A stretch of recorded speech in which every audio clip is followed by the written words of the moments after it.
Pour la mobilité de la hanche assise, on peut venir pareil, venir chercher son genou et monter le genou en inspirant. J'inspire, je tire quelques secondes et je relâche. Plusieurs fois. On fait ça 4-5 fois minimum et je souffle. On peut en profiter pour étirer un peu la fesse, donc c'est-à-dire que je vais ramener le genou un peu plus vers l'intérieur. Au lieu d'être tout droit, je le ramène vers l'intérieur. Et je pousse. Et je relâche. Je le ramène vers l'intérieur, je me tiens droit. Et je relâche. Troisième étirement. Je croise ma jambe. Plus je monterai le pied, plus ça sera dur. Je pousse la main contre mon genou. Je me redresse. Et j'appuie. Et je souffle tout doucement. Et je souffle tout doucement. Voilà. Ensuite, on va passer couché. On va faire le même étirement que tout à l'heure. Je croise ma jambe. Je pousse. Et je peux aussi attraper l'autre jambe pour venir étirer un peu plus loin. Donc j'attrape mon autre jambe qui va bien. Et je viens ramener mon pied vers moi. Je ramène. Et normalement, ça va tirer la fesse droite.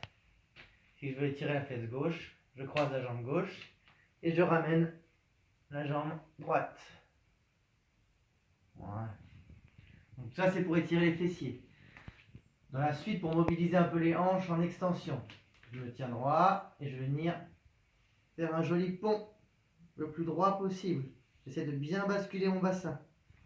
Je tiens quelques secondes et je redescends tout doucement. Je monte, je bascule bien mon bassin et je relâche tout doucement. Voilà. Encore une fois, je monte et je relâche tout doucement. Ensuite,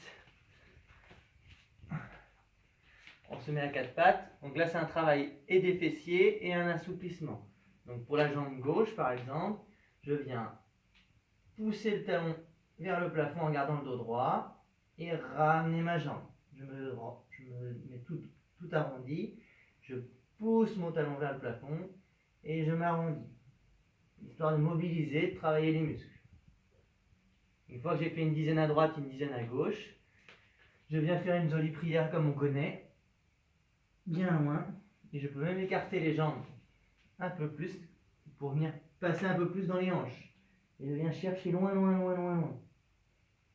Je tiens 10 secondes, je relâche, 2-3 fois comme ça. Une fois qu'on a fait ça, on passe à l'étirement du psoas. Donc, il se tient comme un chevalier serpent. On va étirer le muscle qui est devant. Donc là, j'étire le côté gauche, la demande en mariage. Je me tiens droit, je rentre mon ventre et j'avance vers l'avant. Si ça ne tire pas assez, j'avance un peu plus la jambe de devant. Je bascule bien et je tire. Je tire ici. Si je veux travailler plus la mobilité de ma hanche, donc je ne veux pas étirer mais juste mobiliser, je viens juste un peu moins loin, faire des petits mouvements un peu plus dynamiques pour travailler la souplesse de cette hanche et de cette hanche. Et je change de côté tranquillement en ayant le dos le plus droit possible. Voilà. Enfin, pour ceux qui ont un acolyte à la maison, on peut demander aussi une traction de la hanche. Celle qui nous fait mal, on lui donne notre jambe avec les deux mains. Mon acolyte n'a qu'une main actuellement. Donc on lui demande de pousser doucement vers elle, de ramener le pied vers elle ou vers lui pour tirer la hanche tranquillement, quelques secondes, 10-15 secondes et relâcher. Donc c'est un mouvement de pompage. Elle vient tirer la hanche tranquillement comme ça. Voilà. Une fois qu'on a fait tout ça, pas de prothèse.